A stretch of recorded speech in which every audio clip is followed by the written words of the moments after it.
en la misma plataforma, qué sé yo, se va corrigiendo todo eso, ¿ya? Vamos a comenzar la clase, ya hemos orado, entonces vayamos comenzando la clase, por favor.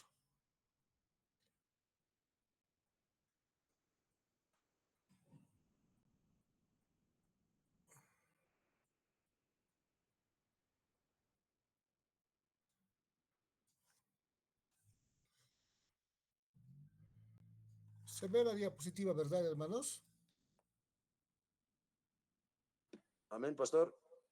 Muy bien, comencemos. Hasta 9:30 tendríamos. Un poquito más de una hora. Entramos a Éxodo. ¿Ya? El segundo libro del Pentateuco llamado Éxodo. Veamos el método crítico. ¿Quién escribió el libro? Pues Moisés. ¿Cuándo fue escrito? Alrededor del año 1440 a.C. Como en el mismo texto no se da esas fechas, pues decimos alrededor, un aproximado. ¿Ya? ¿A quién fue escrito? A Israel. Método histórico. ¿Cuál es el trasfondo histórico del libro? Éxodo significa salida. Y la referencia es a la salida de los hijos de Israel de Egipto. Es la liberación del pueblo formado en esta nación, en este periodo de esclavitud, por Dios. Y es esa liberación de ese tiempo de esclavitud. Este libro consiste en un relato del nacimiento y de los primeros años de la vida de Moisés, las 10 plagas, el viaje desde Egipto hasta el Sinaí, la entrada de la ley y una descripción del tabernáculo. La peregrinación de los hijos de Israel desde Egipto hasta la tierra prometida ha sido a menudo comparada a la peregrinación del creyente durante toda su vida. Lo ven como un tipo, ¿no? Los primeros 17 versículos del capítulo 20 de Éxodo contienen el decálogo, las 10 palabras o los 10 mandamientos. Esos 10 mandamientos es la reconfirmación por parte de Dios del pacto con Abraham, del pacto abrámico. El pacto abrámico es muy esencial y muy importante. Es la base de los demás pactos. La base del pacto de redención, la base del pacto de gracia. Ahora también estos 10 mandamientos es la base del código moral de la civilización. ¿Ya? El nombre proviene de la Septuaginta. De nuevo, la Septuaginta es la traducción por más de 70 ancianos del Antiguo Testamento, que originalmente se escribió en hebreo y con secciones de arameo al griego koiné, ordenado por Filadelfo Ptolomeo, para enriquecer la biblioteca más grande de su tiempo en Alejandría. ¿Ya? De nuevo, el nombre proviene de la Septuaginta y significa salida, porque el tema principal es el pueblo de Dios y su partida o liberación de Egipto o de la esclavitud de Egipto. La narración continúa hasta la construcción del tabernáculo y el desarrollo del pueblo hebreo como nación. El tabernáculo y la orden de Dios para erigir el tabernáculo y todo lo que es el ministerio sacerdotal es bien importante, porque así como con los 10 mandamientos y la ley social de Levítico vemos los mandatos, las normas de Dios, en el tabernáculo, las ofrendas y el oficio sacerdotal, vemos la gracia y la misericordia de Dios a un pueblo, a miembros de ese pueblo, igual marcados por el pecado y que no pueden cumplir las demandas divinas. Por tanto, es necesario ese medio de gracia, ese medio que evidencie la misericordia de Dios, el tabernáculo.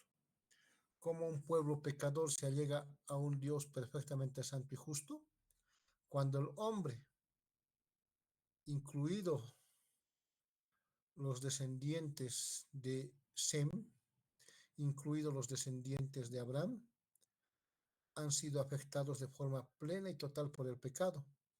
¿Y cómo este pueblo puede acceder a la presencia de un Dios perfectamente santo y justo? ¿Y cómo un Dios perfectamente santo y justo puede morar en medio de un pueblo pecador? A través del tabernáculo, que simboliza la presencia de Dios, pero también es el medio de proteger al pueblo de la ira y el juicio de Dios.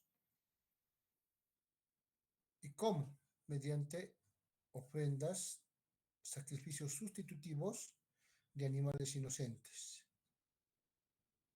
que expían y son propicios o son propiciación por los pecados de la nación. Cubren el pecado y aplacan la ira y el juicio de Dios. Y el ministerio sacerdotal.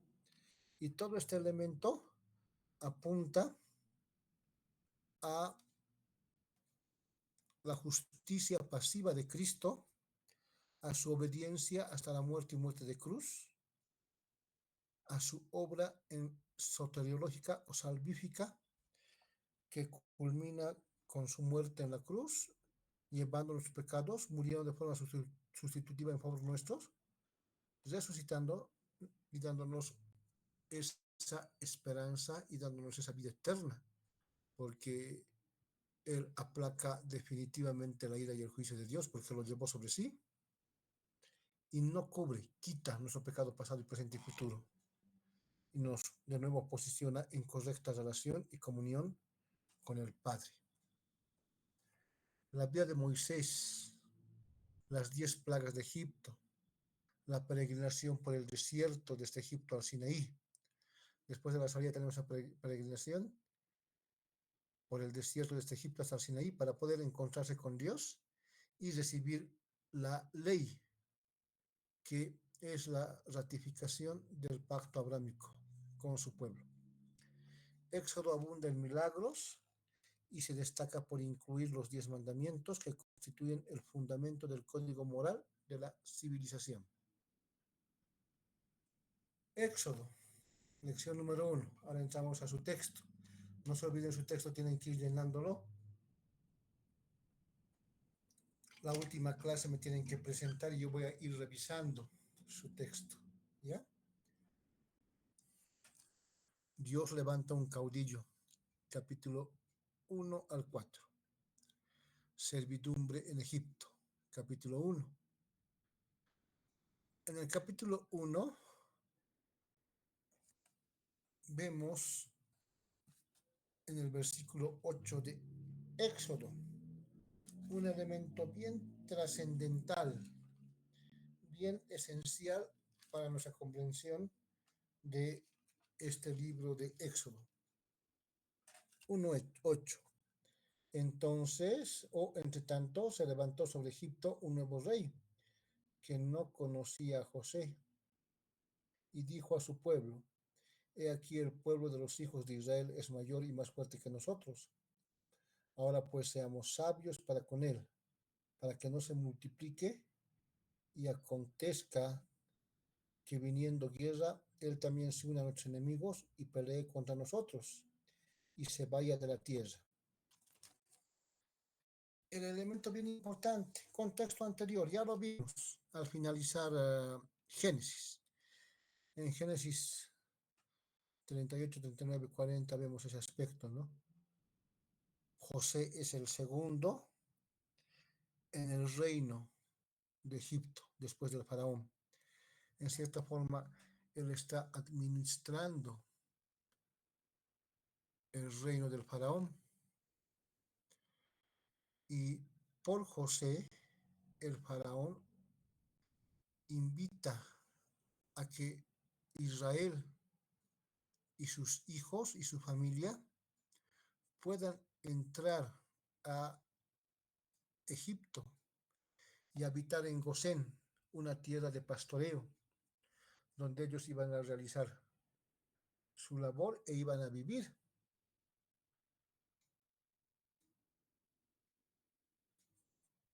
Se cierra de esa forma el libro de Génesis, pero Éxodo ya comienza de una forma totalmente diferente, ya que nos lleva a un contexto total. Voy a leer Éxodo 1. Estos son los nombres de los hijos de Israel que entraron en Egipto con Jacob. Cada uno entró con su familia: Rubén, Simeón, Leví, Judá, Isaacar, Zabulón, Benjamín, Dan, Neftalí, Gad y Aser. Todas las personas que le nacieron a Jacob fueron 70, y José estaba en Egipto. Y murió José y todos sus hermanos y toda aquella generación. Y los hijos de Israel fructificaron y se multiplicaron y fueron aumentados y fortalecidos en extremo, y se llenó de ellos la tierra. Entre tanto se levantó sobre Egipto un nuevo rey que no conocía a José, y dijo a su pueblo. Ahora, en esta estadía de Israel en Egipto, Dios va cumpliendo otro de los elementos del pacto abrámico: haré de ti una gran nación. Y se va cumpliendo y aún en ese periodo de esclavitud. ¿Y cómo comienza ese periodo de esclavitud? Hay un cambio de rey, hay un cambio de dinastía. De los Ixus, estos eran un grupo que, igual que los israelitas, que los descendientes de Abraham, descendían de Sem. ¿Y quién es Sem? Uno de los hijos de Noé, por eso los llama semitas. O sea, tenían cierto grado de parentesco.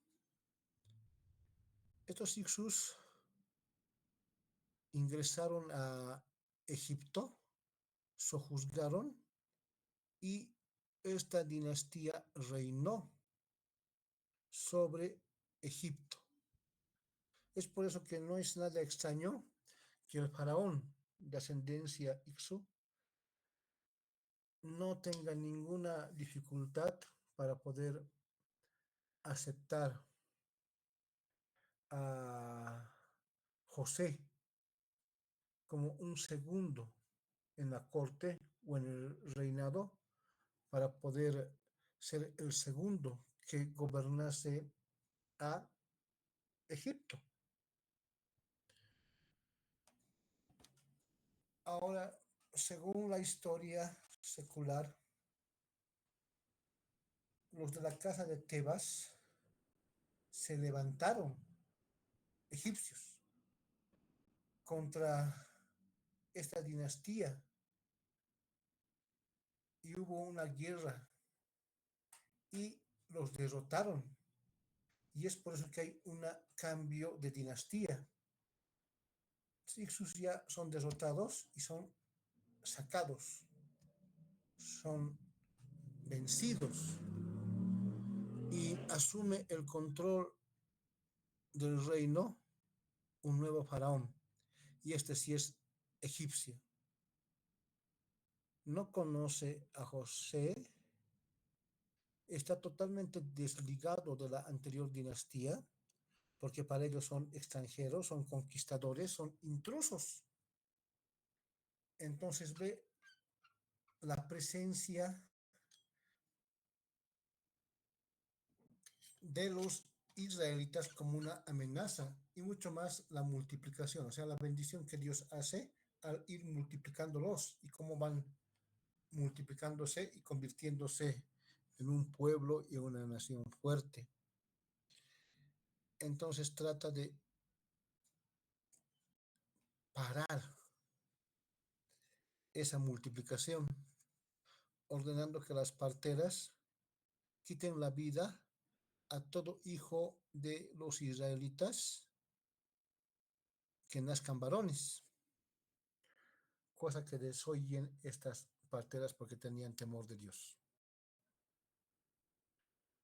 Entonces ese es el elemento bien, pero bien importante, y nos da el contexto de lo que es Éxodo. Génesis 46, 27. Los 70 hebreos que se establecieron en el fértil delta del río Nilo se multiplicaron en centenares de miles, pero el pueblo israelita que en otro tiempo gozaba del favor del faraón es ahora esclavo, temido y odiado del rey egipcio. Faraón no quiere expulsarlos, lo que quiere es evitar su multiplicación y su crecimiento y un fortalecimiento de este grupo, porque tampoco quiere perderlos porque ya los ha ido utilizando como mano de obra regalada, o sea, eran esclavos. Y Ramsés, por ejemplo, se considera uno de los faraones con una vocación no solamente de conquista, sino en el área de arquitectura, de levantar edificaciones y construcciones. Y era importante tener una mano de obra, no digo barata, regalada, porque eran esclavos, y que puedan cumplir estos propósitos, metas de arquitectura en cuanto a Egipto. La situación política ha cambiado radicalmente en Egipto.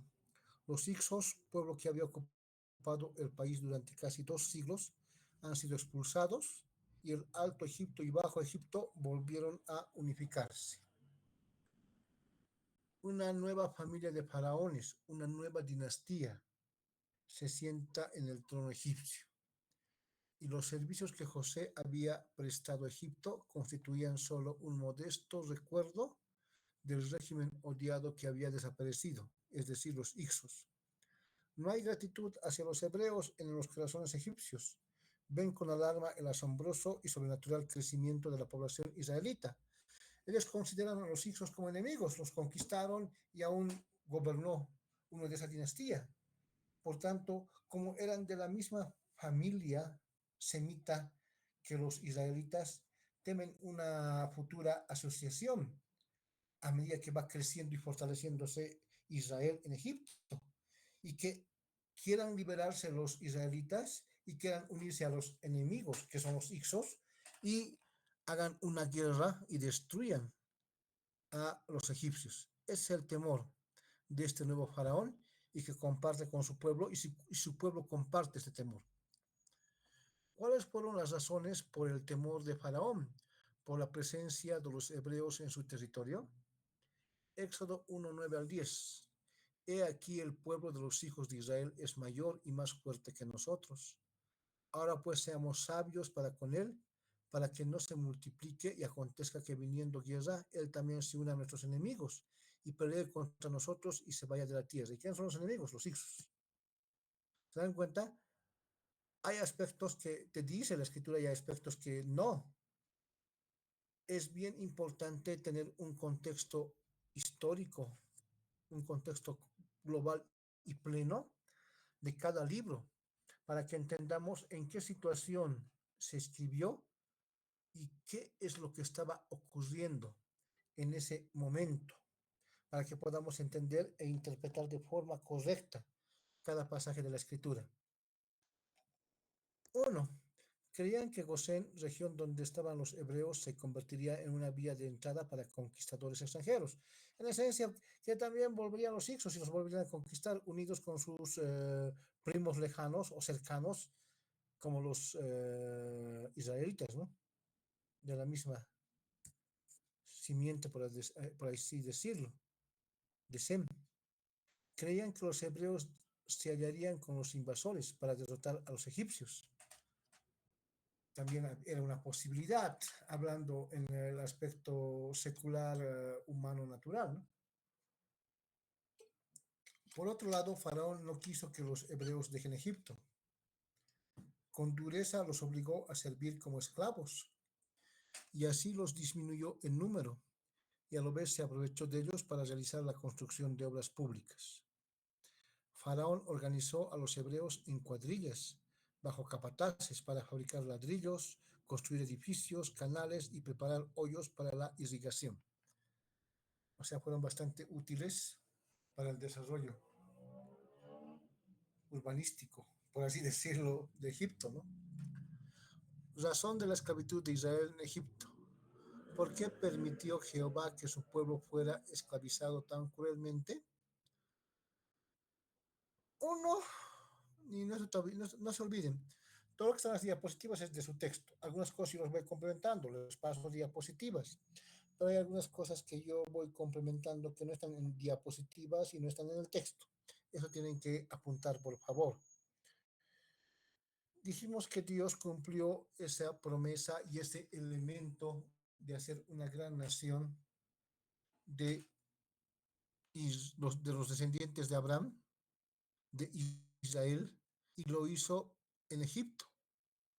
En primera instancia, cuando estaban protegidos por el faraón, descendencia de los Ixos, que conocía a José, pero posteriormente, aún en circunstancias totalmente contrarias, totalmente improbables, o sea, la esclavitud con una nueva dinastía, un nuevo faraón que aborrecía a estos israelitas, y los esclavizó, aún en circunstancias totalmente contrarias, Dios cumple sus promesas.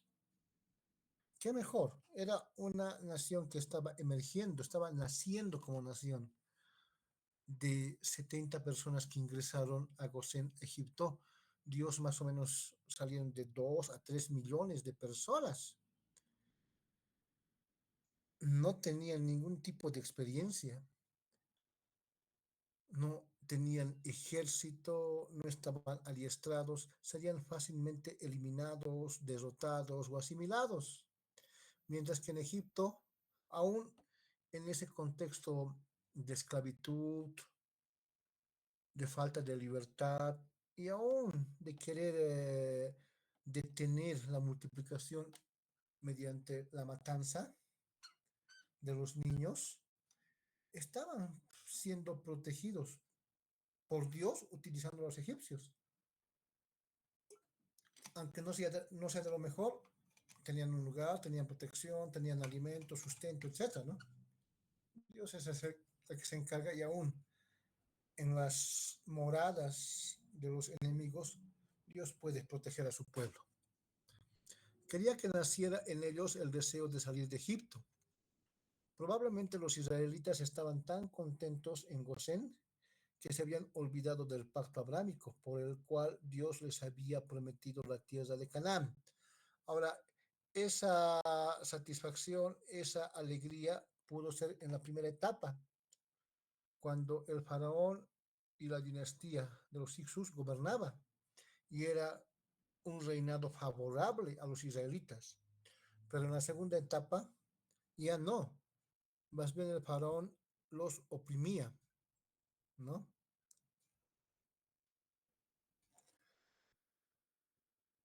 Además, algunos de los israelitas, a pesar de vivir en Gosén, separados de los egipcios, comenzaron a practicar la idolatría. Josué 24:14. Ahora pues temed a Jehová y servirle con integridad y en verdad, y quitad de entre vosotros los dioses a los cuales sirvieron vuestros padres al otro lado del río, refiriéndose a Abraham, Isaac, Jacob, y en Egipto, y servid a Jehová. Y también nos retrotrae a Egipto, ¿no? Es que el problema es que cuando te amoldas, te conformas al mundo, y Egipto es un tipo del mundo y Faraón es un tipo de Satanás, sus costumbres, sus tradiciones, sus pecados, su cosmovisión totalmente idólatra, se va a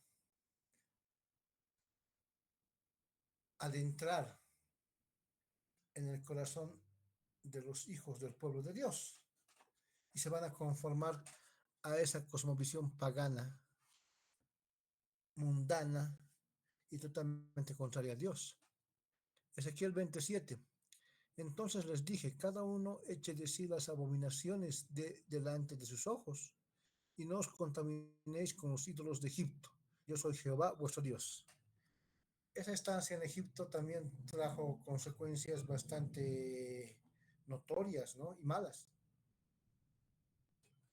De nuevo, una adopción cultural en cuanto a idolatría y pecado de las costumbres de los egipcios, que no eran nada, pero nada correctas o piadosas, ¿no? El intento de exterminar a los hebreos matando a bebés varones nos hace recordar la matanza de los niños en Belén. Mateo 2:16 al 18. Vamos a leer Mateo capítulo 2, versículo 16 al 18. Herodes entonces, cuando se vio burlado por los magos, se enojó mucho y mandó matar a todos los niños menores de 2 años que había en Belén y en todos sus alrededores, conforme al tiempo que había inquirido de los magos. Entonces se cumplió lo que fue dicho por el profeta Jeremías cuando dijo: voz fue oída en Ramá, grande lamentación, lloro y gemido, Raquel que llora a sus hijos y no quiso ser consolada porque perecieron. Jeremías 31:15. ¿Quién es Raquel? Vayamos a Génesis, ¿no? Ya vimos quién es Raquel.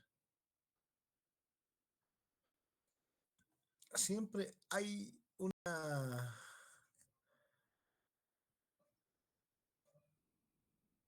relación típica en muchas secciones del Antiguo con el Nuevo Testamento.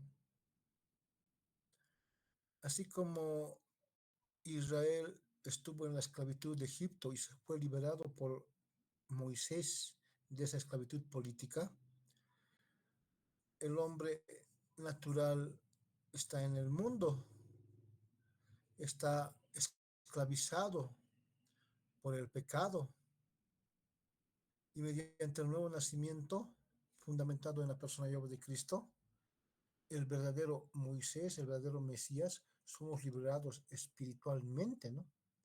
Ahora, ¿cómo estoy haciendo esa comparación entre Moisés y Cristo? Hay elementos, ¿no? Así como Moisés pasó el primer periodo, la primera etapa de su vida en Egipto, y luego salió de Egipto llamé a mi hijo. También el Señor Jesucristo, cuando Herodes manda a eliminar a los niños varones menores de 2 años, y María y José llevando al niño tienen que huir y van a Egipto para huir de este rey pagano, porque es un pagano, es un edomita, Herodes. Lo mismo ocurrió. Es en este mismo periodo que nace Moisés, pero ya estaba el edicto del faraón de eliminar a los niños varones. Y es por eso que la madre de Moisés tiene que esconderlo y posteriormente estructurar un plan para que sea adoptado por la hija del faraón y criado en el palacio. Ahora, evidentemente, Dios controla todos los elementos, ¿no? Entonces vemos esa equivalencia igual entre Moisés y Cristo. Fue el intento de Satanás de frustrar el plan de Dios de proporcionar un libertador, un Mesías, un Cristo. No solamente es ungido, es libertador. Y es la expectativa que tenían los judíos, ¿no? El Mesías. ¿Qué es el Mesías? El libertador. Así como Moisés liberó a Israel de la esclavitud de Egipto, el Mesías, el Cristo, liberará a los judíos de la esclavitud de Roma, de la esclavitud de los gentiles, ¿no? Y es por eso que a los suyos vino y los suyos nos recibieron, porque los suyos esperaban un Mesías diferente, un Cristo diferente, un libertador diferente. Ellos querían una liberación política, no espiritual. Pero el Mesías verdadero, el Moisés verdadero, Jesucristo, vino a realizar una liberación más importante, una liberación espiritual, porque el esclavizante más grande es el pecado, ¿no?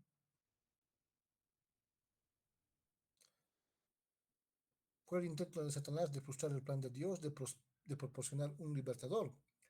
Los egipcios perdonaron la vida de las niñas pensando que ellas se casarían con egipcios y así perderían su identidad racial. La situación de los israelitas se tornó grave. Para sobrevivir como una nación necesitaban un libertador. De nuevo, Vamos a Génesis, la simiente mesiánica del Mesías y la simiente de la serpiente. Siempre la simiente de la serpiente o de Satanás va a intentar eliminar a la simiente mesiánica, ya sea destruyéndola, eliminándola, matándola, o bien engañándolos para que se unan ambas simientes y borren esa separación que existía, ¿no?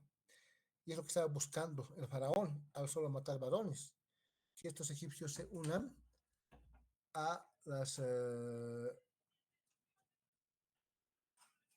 mujeres israelitas y sean absorbidas.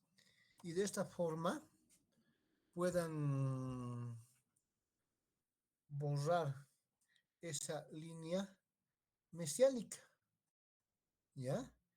Entonces, siempre va a ser el propósito de Satanás, el destruir esa línea mediante la eliminación, la persecución o la muerte de los hijos de Dios de la línea mesiánica o mediante la absorción, mediante la conformación, mediante la unión de los hijos de Dios con las hijas de los hombres, como vimos en Génesis 6. Israel esclavizado en Egipto, el pueblo de Dios. Después de la muerte de José, se levantó en Egipto un faraón que no conocía a José, Éxodo 1:8, ya explicamos. Este faraón que no conocía a José y que era de una dinastía diferente, persiguió cruelmente a Israel, esclavizándolos y ordenando que maten a todos los niños varones. Eso lo vemos en Éxodo 1:10 al 16. ¿Ya? Y vamos a ir a Éxodo 1:10 al 16. Ahora pues seamos sabios para con él, para que no se multiplique y acontezca que viniendo guerra, él también se una a nuestros enemigos y pelee contra nosotros y se vaya de la tierra. Entonces pusieron sobre ellos comisarios de tribus que los molestasen con sus cargas y edificaron para Faraón las ciudades de almacenaje, Pitón y Ramsés. Pero cuanto más los oprimían, tanto más se multiplicaban y crecían de manera que los egipcios temían a los hijos de Israel. Y los egipcios hicieron servir a los hijos de Israel con dureza y amargaron su vida con dura servidumbre en hacer barro y ladrillo, y en toda labor del campo, y en todo su servicio al cual los obligaban con rigor. Y habló el rey de Egipto a las parteras de las hebreas, una de las cuales se llamaba Cifra y otra Fua, y les dijo, cuando asistáis a las hebreas en sus partos y veáis el sexo, si es hijo, matadlo, y si es hija, entonces quede viva. Entonces las parteras temieron a Dios y no hicieron como les mandó el rey de Egipto, sino que preservaron la vida a los niños. Entonces vemos acá este emisario de la línea de Caín, de la simiente de la serpiente, cómo va a intentar destruir a la simiente mesiánica, a los hijos de Dios. Y es una guerra, ¿no?, que se va manifestando, es una confrontación que se va dando a través de todo el Antiguo Testamento.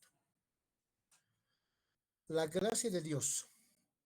Dios oyó la petición, el clamor de su pueblo y se acordó de su pacto con Abraham, Isaac y Jacob. Éxodo capítulo 2, versículo 24 y 20, perdón, 24 al 25. Éxodo 2, 24 al 25.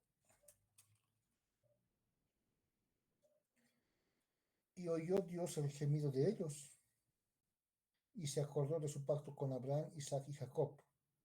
Y miró Dios a los hijos de Israel, y los reconoció Dios. ¿No? Y en el contexto, por ejemplo, del 23 vemos, ¿no? Aconteció que después de muchos días murió el rey de Egipto y los hijos de Israel gemían a causa de la servidumbre y clamaron y subió a Dios el clamor de ellos con motivo de su servidumbre. Acá Dios está utilizando un antropomorfismo, ¿no? Una forma humana para poder expresar y que entiendan su audiencia. No es que Dios se olvidó, es un viejito olvidadizo, medio que se olvida de todo, ¿no? No, él tenía presente claramente el pacto con Abraham y fue moviendo todos los elementos para cumplir este pacto.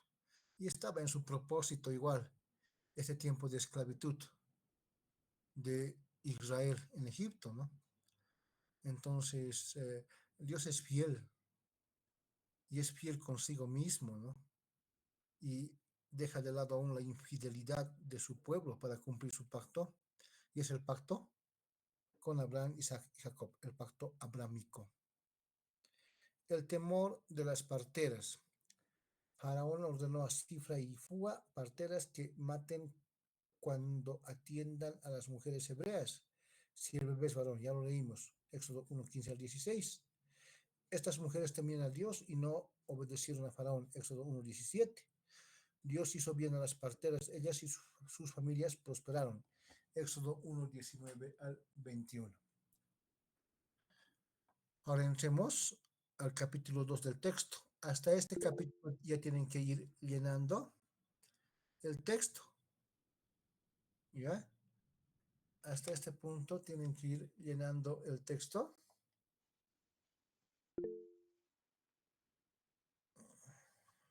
Hay una mano levantada, Pastor Edwin. Voy a dar un tiempito, ya daré este en este momento.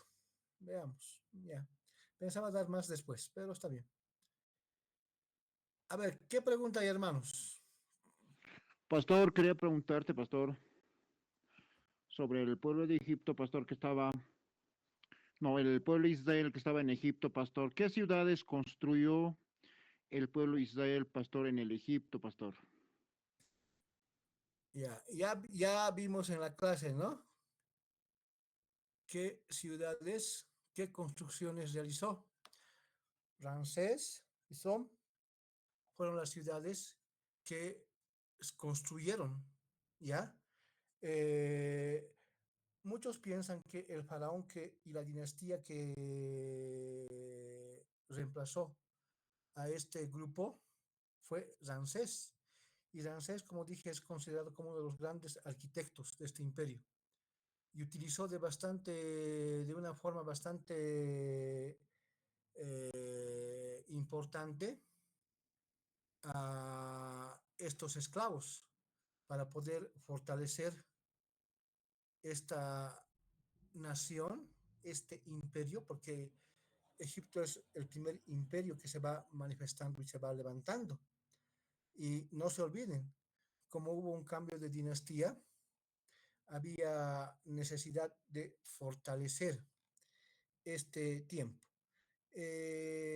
No sé si hay alguna pregunta más. Voy a dar, antes de finalizar la clase, un tiempito, ¿ya? Para poder igual mm, responder algunas preguntas.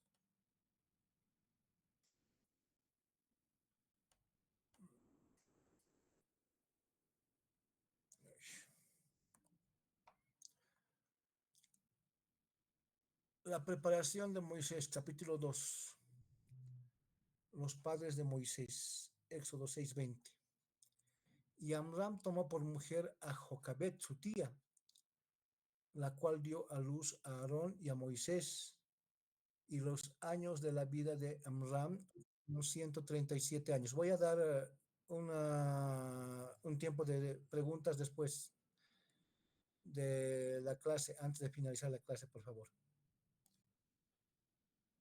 Y los años de la vida de Amram fueron 137 años. Hebreos 11:23. Por la fe, Moisés, cuando nació, fue escondido por sus padres por 3 meses, porque le vieron niño hermoso y no temieron el decreto del rey. Tal vez me preguntarán, cómo es que Amram tomó por mujer a Jocabet, su tía. No se olviden que en este periodo todavía no se da la ley social, los 613 mandamientos, que igual tiene ese fundamento en el decálogo, los 10 mandamientos, ¿no? Esos 613 mandamientos normaban todo en la vida cotidiana de cada habitante de Israel, aún sus relaciones y hasta qué punto, hasta qué nivel de parentesco se podría establecer para una relación como no pecaminosa. Entonces es en Éxodo 20, en Levítico, que se da recién esas normas prohibiendo ya ese tipo de relaciones cercanas en cuanto a consanguinidad, en cuanto a familia. De nuevo, cómo se fueron multiplicando los hijos de Adán y Eva. Se tenían que unir a familiares cercanos, ¿no? Era la única forma. Toda la raza humana proviene de Adán y Eva. Entonces, no había esa estipulación de prohibición en cuanto a esas relaciones de parentesco, porque era la única forma de que se multiplicasen las personas. Pero ya desde que se da la ley social y se da esas normas de hasta qué línea, hasta qué punto de cercanía puede haber esa relación matrimonial, ya se constituye en pecado, ¿no? Por ejemplo, el incesto. En 1 Corintios 5 vemos cómo Pablo confronta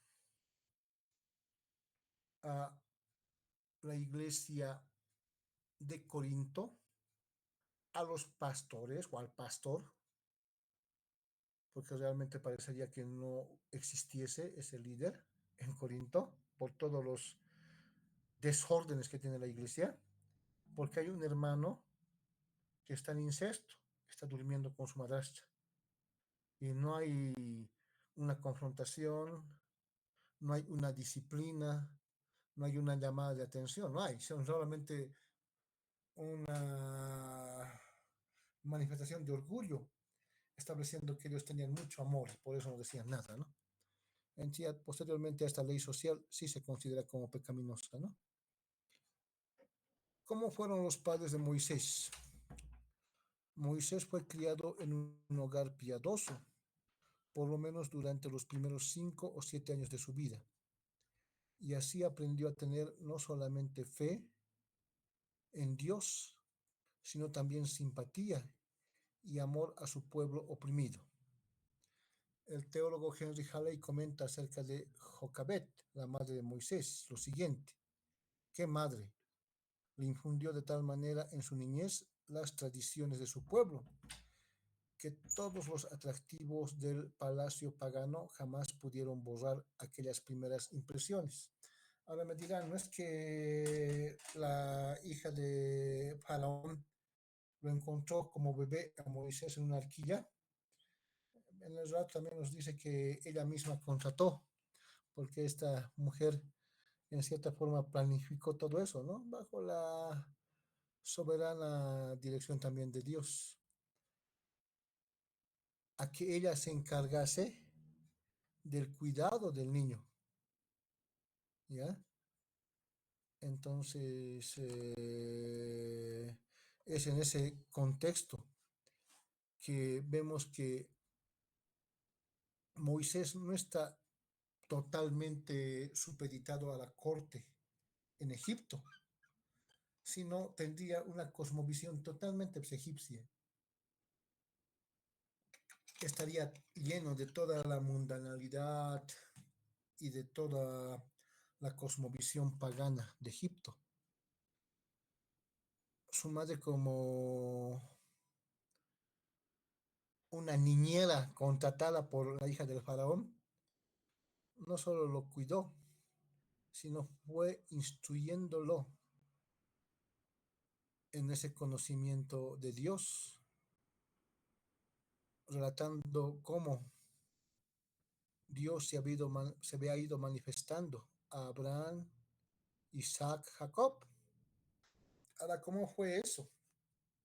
Si todavía no había el Pentateuco, no sé bien que todo eso se fue transmitiendo por, de forma oral, y los del Medio Oriente, los semitas, los israelitas, tenían ese aspecto bien favorable de que su transmisión oral sea bastante fidedigna.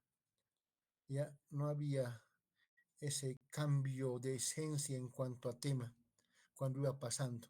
Entonces eso se iba transmitiendo de generación en generación en generación.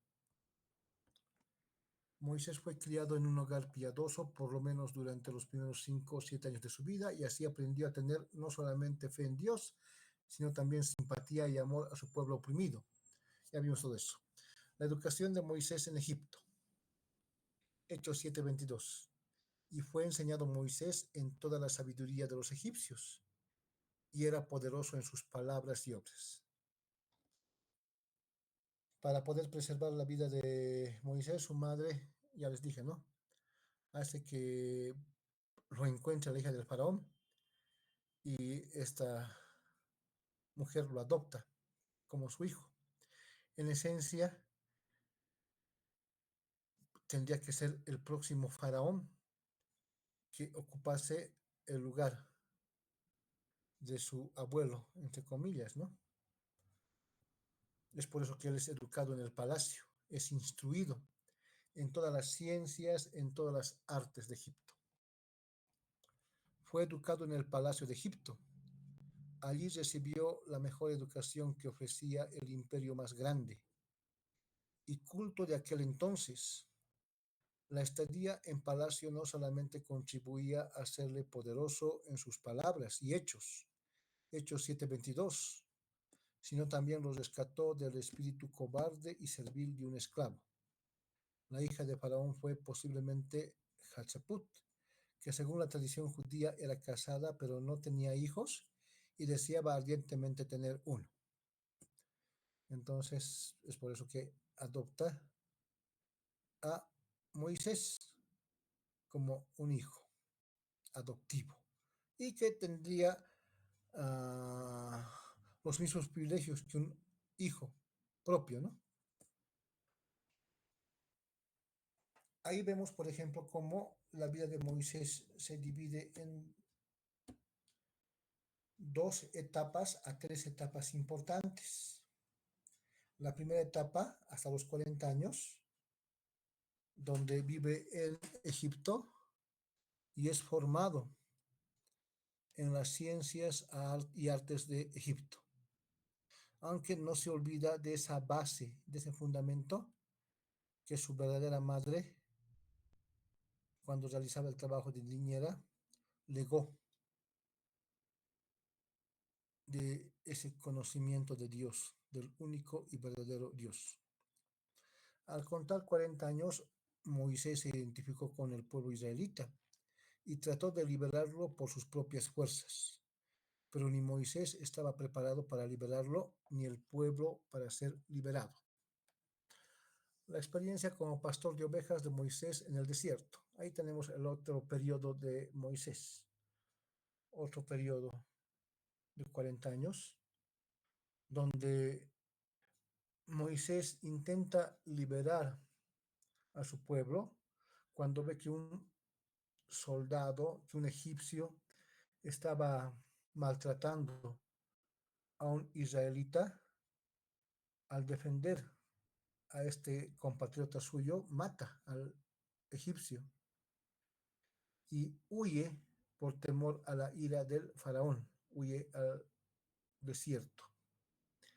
Y es ahí donde Dios va formando a este hombre paulatinamente, ¿no? ¿Qué aprendió Moisés estando en el desierto luego de matar a un egipcio? Como pastor, Moisés aprendió muchas lecciones que le ayudarían a gobernar con paciencia y humildad a los hebreos, pues como las ovejas eran torpes, indefensos y no sabían cuidarse a sí mismos. Conoció también el desierto por el que guiaría a Israel en su peregrinación de 40 años. Además, tuvo comunión con Dios y llegó a conocerle personalmente. Allí aprendió a confiar en él y no en su propia fuerza. Muchos dicen la primera etapa de Moisés fue en las universidades de Egipto, esos 40 años, y la segunda etapa, otros 40 años, fue en la Universidad de Dios, en el desierto, donde aquel que iba a heredar el trono de Egipto e iba a ser el próximo faraón, es humillado totalmente y de un futuro rey pasa a un simple pastor, ¿no? Se casa con Séfora, hija de Jetro, un sacerdote, pagano evidentemente, ¿ya? Y es ahí donde poco a poco va retomando esa comunión y esa instrucción de parte de Dios. Así como Pablo, después de su conversión, no fue donde los superapóstoles, sino estuvo en Arabia, en el desierto, por 3 años y más, siendo instruido por el mismo Señor. Y así no tener un nivel inferior a los apóstoles, aunque con un llamado y un propósito diferente a los 12. Acá también Dios va instruyendo a este siervo que utilizaría de una forma bastante poderosa para poder liberar a Israel de la esclavitud de Egipto. El príncipe de Egipto. Moisés nació en una familia de padres piadosos. Durante 3 meses permaneció oculto. Luego sus padres lo dejaron flotando en el río Nilo, en una canastilla de juncos, Éxodo 2:3. Es hallado por la hija de Faraón y ante el consejo de María, hermana de Moisés, hábilmente trae ante la hija de Faraón a su propia madre para que sea su nodriza, o sea, su niñera. Éxodo 2:8-9. Moisés creció en el palacio de Faraón y a la edad de 40 años huyó de Egipto debido a que cometió un homicidio. Éxodo 2:12. El pastor de Madián. Moisés encuentra refugio en Madián y se casa con Séfora, la hija de Jetro, y vive allí trabajando como pastor por casi 40 años. Éxodo 2:21. Tuvo allí un hijo que lo llamó Gerson. Éxodo 2:22. Ahí, por ejemplo, vemos también un aspecto importante de Moisés, ¿no? A pesar que tuvo esa, esa relación con Dios, olvidó algo. Y no sabemos si es por el matrimonio mixto que tuvo con Séfora, hija de Jetro. Y es por lo que casi pierde la vida cuando el ángel de Jehová quiere matarlo. Es por no circuncidar al hijo, ¿ya? Y esta circuncisión, como vimos, era el sello del pacto abrámico, un sello externo. Todo varón nacido en la familia de Abraham, esclavo o libre, propio o extranjero pero tomado por esclavo, tenía la obligación, todo hijo varón, al 8º día de ser circuncidado. Debería ser quitado el prepucio como señal externa del pacto de Dios con Abraham o del pacto abrámico. Moisés recibió desde una zarza que ardía su llamamiento divino a liberar a Israel. Éxodo 3:1-10. Moisés presentó algunas excusas frente al llamamiento de Dios. De nuevo con la zarza ardiente, cuando Dios llama a Moisés, una zarza es una especie de arbusto que al ser prendido o al encenderse por X circunstancia, ese fuego no dura mucho porque como es un arbusto se consume muy fácilmente. Esto llamó la atención a Moisés porque había una zarza ardiente que no se consumía. Era una cristofanía o teofanía, una manifestación visible, física, de Cristo antes de la encarnación. Cuando Dios le hace el llamado, Moisés presenta excusas, en parte porque esos 40 años en el desierto lo habían humillado y habían formado un carácter de humildad en Moisés, pero también aún en esa humildad surge ese orgullo, ¿no? Vemos esos pecados de comisión y de omisión. Omisión. Primero vamos comisión. Cuando haces algo, ocupas el lugar donde Dios nunca te llamó o es algo a lo cual Dios no te llamó. Eso es comisión. Hacer algo que Dios no te llamó. Omisión. Así como Moisés, cuando Dios te llama, tú ignoras ese llamado o pones excusas para no cumplir ese llamado o ese mandato de Dios. Moisés estaba cumpliendo ese pecado de omisión. Y no solamente era por humildad. Es por eso que si vemos el relato de Éxodo 3, vamos a ver que Moisés llega a colmar la paciencia de Dios, ¿no? Con sus excusas para poder evadir el llamado. El llamamiento y comisión de Moisés, capítulo 3 al 4. El llamado desde una zarza que ardía y no se quemaba. Moisés fue llamado mientras pastoreaba ovejas en las faldas del monte Horeb o Sinaí. Es el mismo monte donde se sella el pacto con Abraham cuando Dios, por medio de Moisés, da su ley, una vez que Israel es liberado de la esclavitud de Egipto. El fuego de la zarza simboliza la presencia y santidad purificadora de Dios. Génesis 15:17, Deuteronomio 4:24. Vayamos a estos pasajes de Génesis, capítulo 15, versículo 17. Cuando volvía de la derrota de Kedorlaomer y de los reyes que con él estaban, salió el rey de Sodoma a recibirlo al valle de Sabe, que es el valle del rey. Me parece que este pasaje no es adecuado. Es del texto. Vamos a ir revisándole y yo les voy a dar. Porque también en Génesis 15 nos narra el encuentro de Abraham con Melquisedec. Ahora este sacerdote, rey de Salem, muchos piensan que es un tipo de Cristo y muchos piensan que es el mismo Cristo. Porque según Hebreos, Cristo es sumo sacerdote según el orden de Melquisedec. Deuteronomio 4:24. Y la zarza que ardía y no se quemaba quizás representa a Israel en su baja condición. Bueno, como la zarza ardía pero no se consumía, así Israel no fue consumido en el horno de la aflicción, según Pablo Hoff. Dios mismo habló desde la zarza y Dios mismo se manifestó de forma física. Es una cristofanía o una teofanía. Y vamos a ir viendo ese pasaje de Éxodo 3.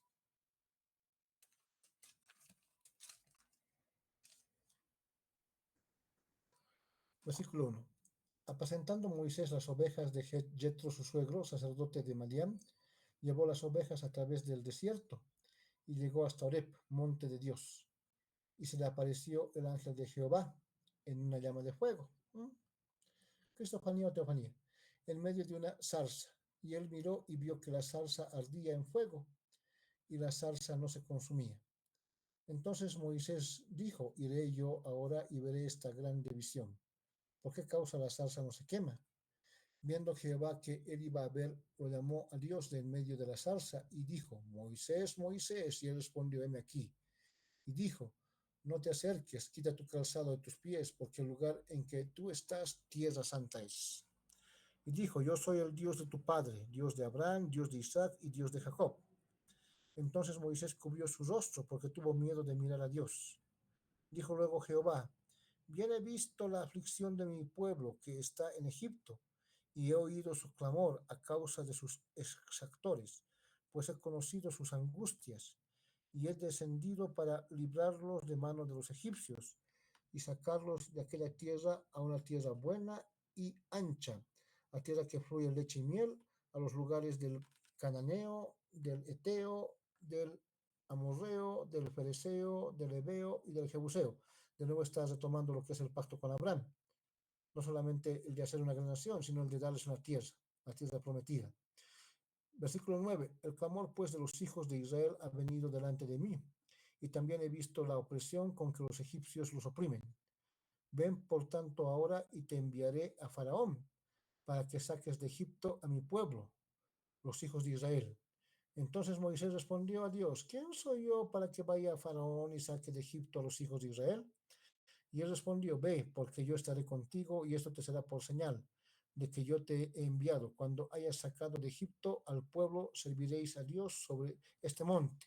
Dijo Moisés a Dios, he aquí que llego yo a los hijos de Israel y les digo, el Dios de vuestros padres me ha enviado a vosotros. Si ellos me preguntan cuál es su nombre, ¿qué les responderé? Y respondió Dios a Moisés, yo soy el que soy. Y dijo, así dirás a los hijos de Israel, yo soy, me envió a vosotros.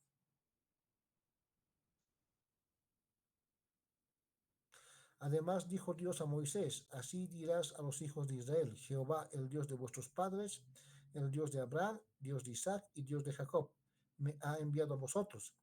Este es mi nombre para siempre. Con él se me recordará por todos los siglos. Entonces ahí vemos cómo Dios lo llama, es ese llamado especial, como el libertador, como el Mesías político para liberar a su pueblo. Ahí también de nuevo revela su nombre primitivo.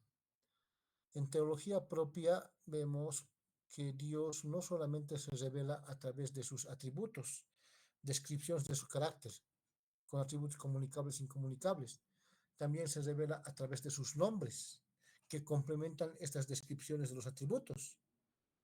Acá, yo soy el que soy, Yahvé, tiene una relación bien íntima con uno de los atributos incomunicables de Dios.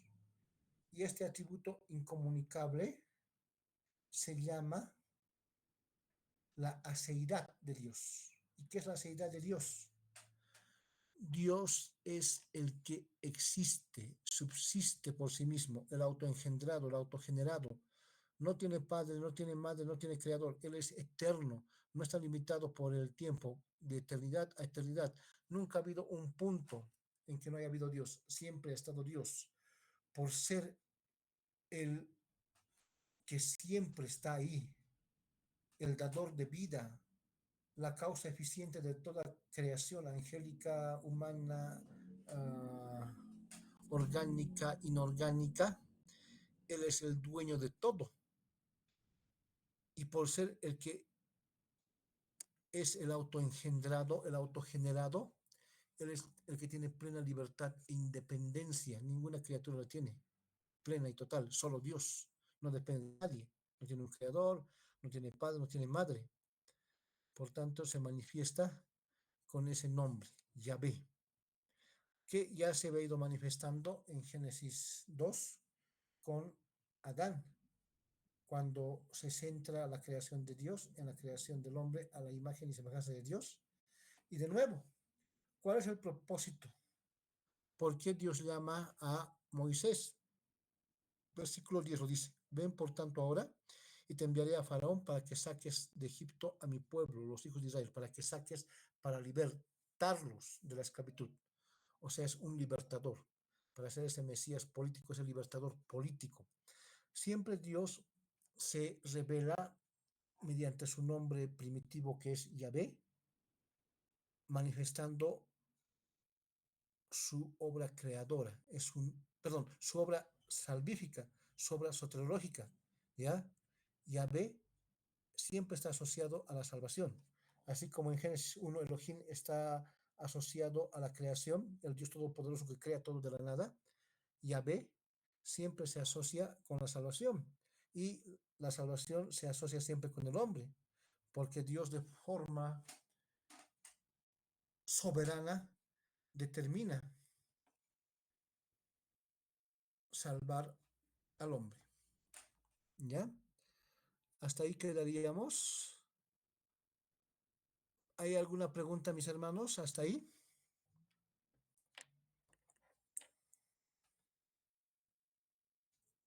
¿Alguna pregunta?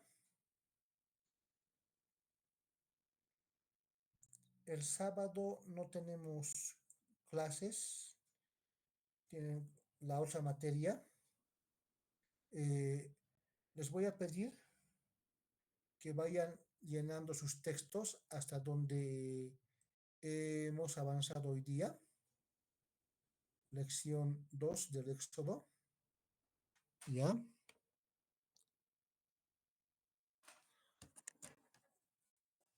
Y les voy a dar una tarea. Quiero que me investiguen sobre las 10 plagas. Estas 10 plagas están asociadas al juicio de Dios contra Egipto y contra los dioses falsos de Egipto. Así que cada plaga afecta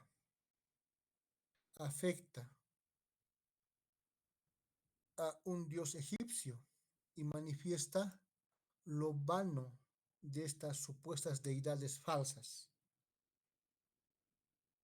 Ellos adoraban al sol cuando se da las tinieblas que oscurecen la luz del sol.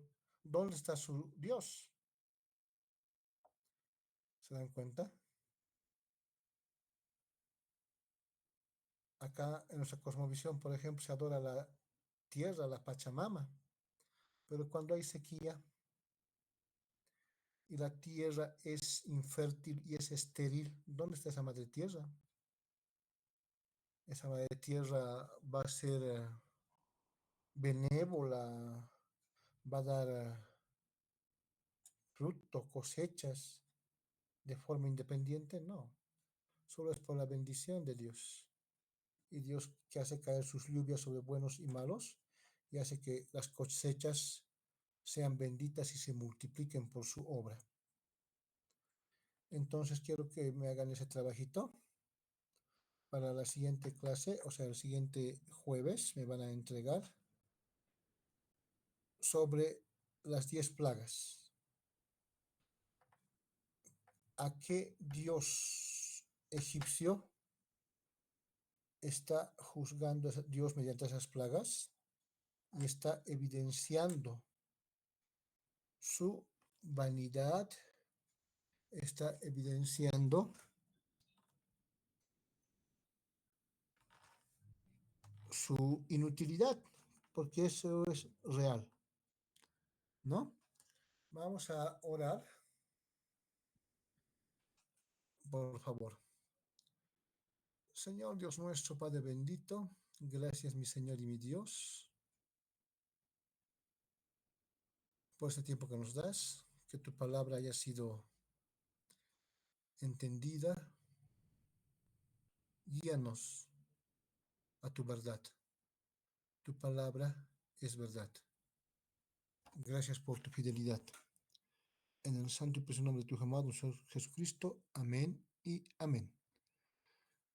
Nos despedimos hasta la siguiente semana, hermanos. Voy a apagar mi computadora porque está con sobrecarga.